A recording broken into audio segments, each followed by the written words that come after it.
Hello বন্ধুরা, আশা করি তোমরা সবাই ভালো আছো। আজকে সয়াবিনের একটা নিরামিষ রেসিপি দেখাবো, চলো দেখে নিই। প্রথমে সয়াবিনটাকে আমি ওই 250 গ্রাম পরিমাণ একটা প্রেসার কুকারে জল দিয়ে একটা সিটি দিয়ে নিয়েছি।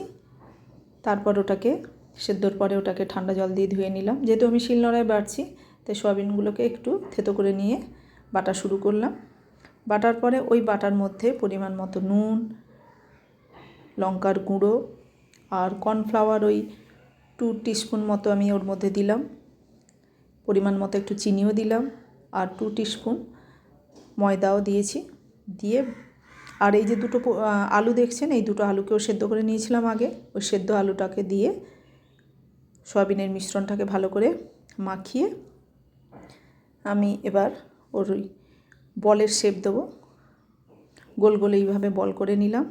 তার আগে কড়াইতে আমি সাদা তেল গরম করতে দিয়েছি। এই বলের ভেতরে কাজু বা কিশমিশ এরকম করে একটা করে দিয়ে বলগুলোকে তেলের মধ্যে খুব হাই ফ্লেমে নয়, মিডিয়াম ফ্লেমে দু পিঠ ভালো করে ভেজে নিতে হবে। নিরামিষ রান্না এটা খুব ভালো লাগে। আপনারা বানিয়ে আমাকে জানাবেন কেমন লাগলো কমেন্টে, আর অবশ্যই তৈরি করবেন। আর লাইক, শেয়ার, সাবস্ক্রাইব করতে ভুলবেন না।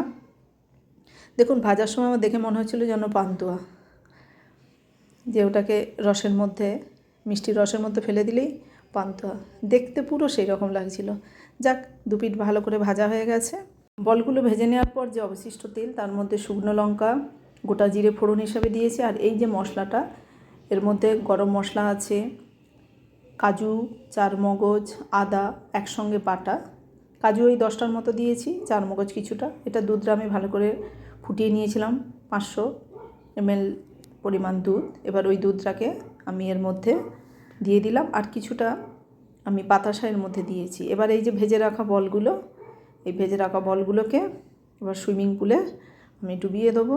দুধের সুইমিং পুল, যদিও দুধটা ভালো করে ফুটে উঠলে বলগুলোকে ওর মধ্যে দিয়ে দিলাম। খুব বেশি সময় কিন্তু ফোটানোর প্রয়োজন নেই, সয়াবিনটা আগে থেকেই সেদ্ধ করা, ভেজে রাখা, তাই এটা বেশি সময়ও লাগে না। ভালো করে দুধের মধ্যে মিনিট 5 ফুটিয়ে নিয়ে, একটু নুন কম হয়েছিল তাই আরেকটু পরিমাণ নুন দিলাম। একটু এটা খেতে মিষ্টি মিষ্টি হয়, পোলাও, ভাত, রুটি সবের সঙ্গে খুব সুন্দর যায়। আর হয়ে হয়ে এলে একটু গাওয়া ঘি ওর মধ্যে আমি অ্যাড করলাম। আবার নতুন রেসিপি নিয়ে দেখা হবে বন্ধুরা। আজকের মতো চলো, টাটা।